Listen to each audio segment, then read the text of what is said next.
وإن جهنم لموعدهم أجمعين لها 7 أبواب لكل باب منهم جزء مقسوم আল্লাহ পাক রব্বুল আলামিন কোরআনে কারীমের মধ্যে বলেন ওয়া ইন্না জাহান্নামা লামাওইদুহুম আজমাইন ওয়া ইন্না জাহান্নামা নিশ্চয় শয়তান এবং শয়তানের অনুসারীদের জন্য আমি আল্লাহ পাক রব্বুল আলামিন জাহান্নাম তৈরি করে রাখছি লাহা 7 আবওয়াব ওই জাহান্নামের 7টি দরওয়াজা রয়েছে 7টি দরজা রয়েছে লিকুল্লি বাবিন মিনহুম জুজউম মাকসুম প্রত্যেক দরওয়াজার জন্য এক একটি দল নির্ধারণ রয়েছে এখানে বলছে লাহা 7 আবওয়াব আল্লাহ কোরআনে বলতেছে লাহা 7 আবওয়াব জাহান্নামের 7টি দরওয়াজা রয়েছে এই আয়াতের ব্যাখ্যায় হাকিমুল উম্মাত মুজাদ্দিদে মিল্লাত আশরাফ আলী থানভী রাহমাতুল্লাহি আলাইহি বয়ানুল কোরআনে এই আয়াতের ব্যাখ্যায় লেখেন এখানে 7টি দরওয়াজার উদ্দেশ্য হলো 7টি স্তর জাহান্নামের মধ্যে 7টি স্তর রয়েছে এবং এক এক স্তরের আযাবটা ভিন্ন ভিন্ন হবে অর্থাৎ সর্বনিম্ন যে স্তরটা হবে ওই স্তরের শাস্তির আযাবটা এর উপরের স্তর থেকে একটু বেশি হবে প্রত্যেক স্তর এক স্তর থেকে আরেক স্তরের শাস্তি বেশি হবে কম বেশি হবে সবার উপরে যে স্তরটা ওই স্তরের শাস্তিটা অন্যান্য স্তরের তুলনায় একটু কম নিম্নমানের আল্লাহ বলতেছেন প্রত্যেক স্তরের জন্য মানুষ নির্ধারণ করে রাখছে দল নির্ধারণ করে রাখছে এবার আসুন জাহান্নামের সর্বনিম্ন স্তরে কারা যাবে ইন্নাল মুনাফিকিনা ফিদ দারকিল আসফালি মিনান নার জাহান্নামের সর্বনিম্ন স্তরের নাম হলো ফাউম্মুহু হাওবিয়া ওই হাওবিয়া নামক জাহান্নামে কারা যাবে আল্লাহ কোরআনে বলেন ইন্নাল মুনাফিকিনা ফিদ দারকিল আসফালি মিনান নার নিশ্চয়ই যারা মুনাফিক ফিদ দারকিল আসফালি মিনান নার তারা জাহান্নামের সর্বনিম্ন স্তরের মধ্যে তাদের অবস্থান হবে নাউজুবিল্লাহ এবং ফিরআউন তার অনুসারী সহ জাহান্নামের সর্বনিম্ন স্তরে থাকবে ফাউম্মুহু হাওবিয়া হাওবিয়া নামক জাহান্নামে তারা থাকবে 2 নম্বর স্তর হলো জাহিম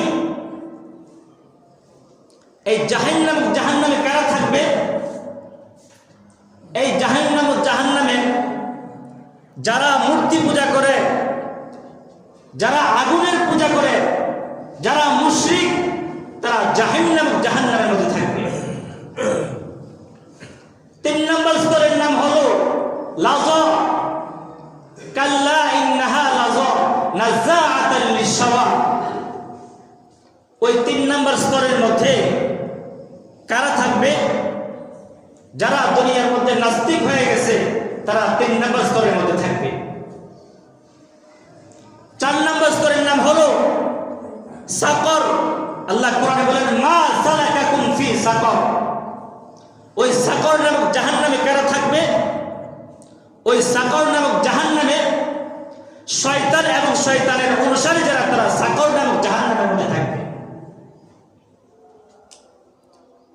তারপরে স্তরের নাম হলো কাল্লা লায়ুনবাযান্না ফিল হুতামা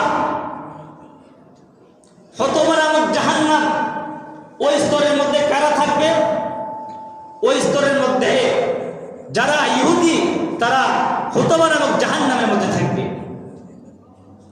তারপর স্তরের নাম হলো সাঈর। ওই সাঈর নামক জাহান্নামে কারা থাকবে? যারা নাসরা, তারা সাঈর নামক জাহান্নামের মধ্যে থাকবে। সবার উপরের স্তর হলো জাহান্নাম। সবার উপরের স্তরের নাম হলো জাহান্নাম। ওই জাহান্নামের মধ্যে মুসলমানদের মধ্যে যে সমস্ত বান্দা বান্দীরা গুনাহগার, তারা জাহান্নামের মধ্যে থাকবে। নাউযুবিল্লাহ। তাহলে এই জাহান্নাম যে সবার উপরের স্তর, ওই স্তরের শাস্তিটা অন্যান্য স্তরের তুলনায় একটু কম। কম বলে কি? আরামদায়ক। আরামদায়ক শাস্তি তো শাস্তি। তাহলে উপরের যে স্তর, ওই স্তরের মধ্যে মুসলমানদের মধ্যে যে সমস্ত বান্দা বান্দীরা গুনাহগার, তারা উপরের স্তরের মধ্যে থাকবে। নাউযুবিল্লাহ। ভাইয়েরা আমার, এবার আসুন জাহান্নামের আগুনটা কেমন হবে। ভাইয়েরা আমার, আল্লাহর পয়গম্বর মুহাম্মদুর রাসূলুল্লাহ সাল্লাল্লাহু আলাইহি ওয়াসাল্লাম বলেন,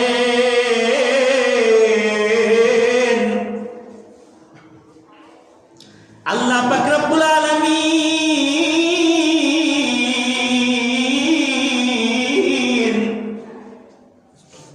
1000 বছর জ্বালিয়ে জাহান্নামের আগুনকে করছে। জাহান্নামের আগুনের কালার কি করছে? লাল বর্ণ। আর 1000 বছর জ্বালিয়ে জাহান্নামের আগুনের কালার কি করছে? সাদা বর্ণ। আর 1000 বছর জ্বালিয়ে জাহান্নামের আগুনের কালার কে করছে? কালো বর্ণ। নবীজি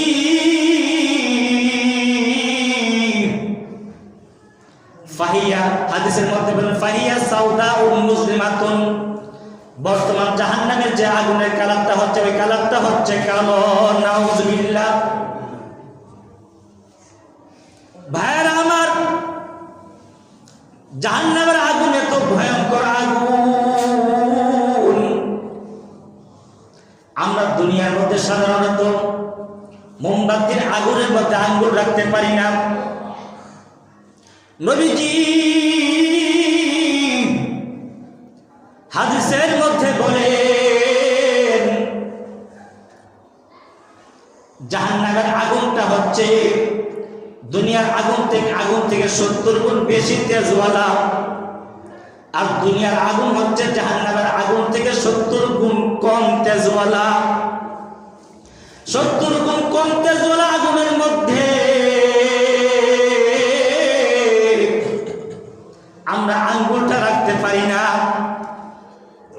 ভাইরা আমার, জাহান্নামের আগুনটা এত ভয়ঙ্কর আগুন। দুনিয়ার আগুন আমাদের অঙ্গের মধ্যে লাগলে, কলিজার মধ্যে আসার আগে আগে আমরা মারা যাই। কলিজার মধ্যে আসতে পারে না। কিন্তু জাহান্নামের আগুন যখন শরীরের মধ্যে লাগবে, জাহান্নামের মধ্যে কিন্তু মরণ নাই। এই জন্য জাহান্নামের আগুন যখন আপনার শরীরে লাগবে, আপনার কলিজা পর্যন্ত পুরো সারখার করে দিবে। নাউযুবিল্লাহ। এত ভয়ঙ্কর আগুন জাহান্নামের আগুন, এত ভয়ঙ্কর আগুন।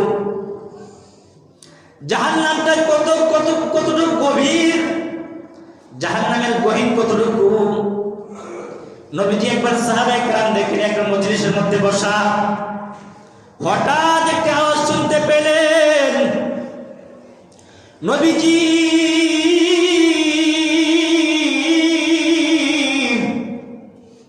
সাহাবায়ে কেরামকে ডাক দিয়া কয়, ও সাহাবায়ে কেরাম, তোমরা কি বুঝতে পারছো কিসের আওয়াজ? সাহাবায়ে কেরাম ডাক দিয়া কয়, ওগো নবীজি, আল্লাহ এবং আল্লাহর রাসূলই ভালো জানে। নবীজি ডাক দিয়া কয়, ও সাহাবায়ে কেরাম, শুনে রাখো,